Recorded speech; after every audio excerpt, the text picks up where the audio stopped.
வணக்கங்க. இன்றைக்கி நம்ம என்ன செய்ய போகிறோன்னா, குக்கரில் 3 விசில் விட்டால் போதுங்க. இந்த மாதிரி அருமையான கோதுமை ரவா உப்புமா சூப்பராக செஞ்சிடலாம். இது செய்கிறது ரொம்ப ரொம்ப ஈஸிங்க. நம்ம நார்மலாக கடாயில் வச்சு செய்கிறத விட இந்த மாதிரி குக்கரில் வச்சு செய்யும்போது நல்லா வெந்தும் இருக்கும், உதிரி உதிரியாக சூப்பராக வந்திருக்கும். இந்த மாதிரி சாம்பார் சட்னி எதோட வேணாலும் நம்ம சாப்பிடும்போது அவ்வளோ டேஸ்டியாக இருக்கும். வாங்க எப்படி செய்யறது அப்படின்னு பார்க்கலாம்.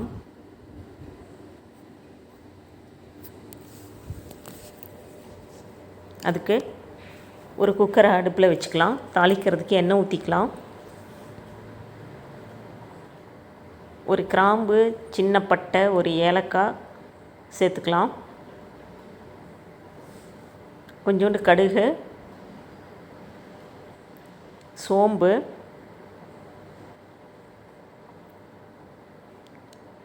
எல்லாத்தையும் சேர்த்து நல்லா பொரிய விட்டுறலாம். இப்போது ஒரு பச்சை மிளகாய் கட் பண்ணி வச்சுருக்கேன், அதையும் சேர்த்துக்கலாம். ஒரு துண்டு இஞ்சியை பொடியாக நறுக்கி சேர்த்துக்கலாம்.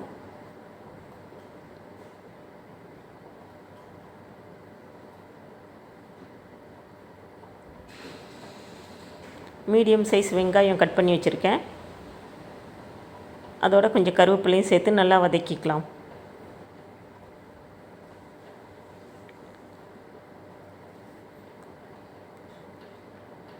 அரைகுறையாக வதங்காமல் நல்லாவே வதங்கி இருக்கணுங்க வெங்காயம், அப்போ தான் நல்லா டேஸ்ட்டாக இருக்கும். கொஞ்சமாக புதினா சேர்த்துக்கலாம் நல்லா வாசனைக்கு. எல்லாத்தையும் நல்லா வதக்கிடலாம்.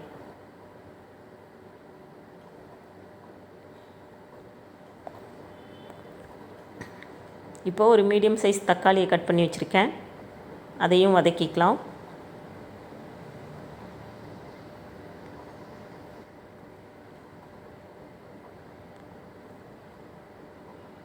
இப்போது நான் 1 கப்பு ரவைக்கு 3 கப் தண்ணி எடுத்து வச்சுருக்கேன், அதை உள்ளே சேர்த்துக்கலாம். தேவையான அளவு உப்பு சேர்த்துக்கலாம். இப்படி மேலாக மூடி வைக்கலாங்க, நல்லா கொதிக்கட்டும் தண்ணி.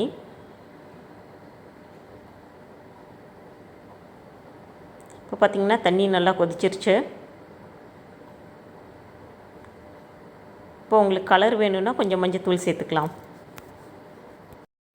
இப்போது ஒரு கோதுமை எடுத்து வச்சுருக்கேன்,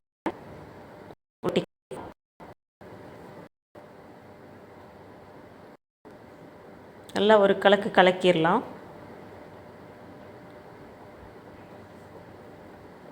உப்பு சரியாக இருக்கான்னு பார்த்துக்கலாம். இந்த மாதிரி மேலாக மூடி வைக்கலாம். கொஞ்சமாக தண்ணி குறையிட்டோம்.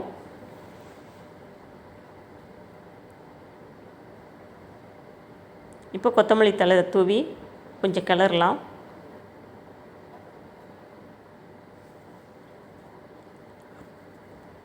இந்த பதத்துக்கு வந்தோடனே நல்லா மூடி போட்டுடலாங்க.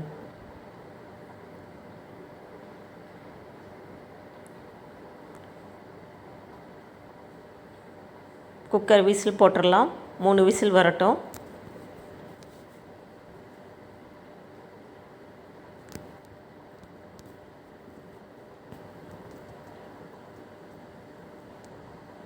அவ்வளோதான், அடுப்பு ஆஃப் பண்ணிடலாம்.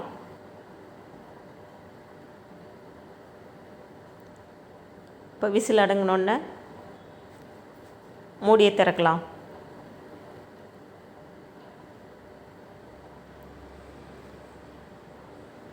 கொஞ்சம் மேலாக கொத்தமல்லி தூவி நல்லா கிளறி விடலாம். பாருங்கள் எப்படி உதிரி உதிரியாக வந்திருக்கு, அதே நேரத்தில் நல்லா வெந்திருக்கு.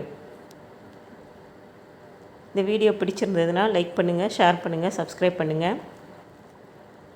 நீங்களும் இதே மாதிரி செஞ்சு பாருங்கள், சூப்பராக வரும்.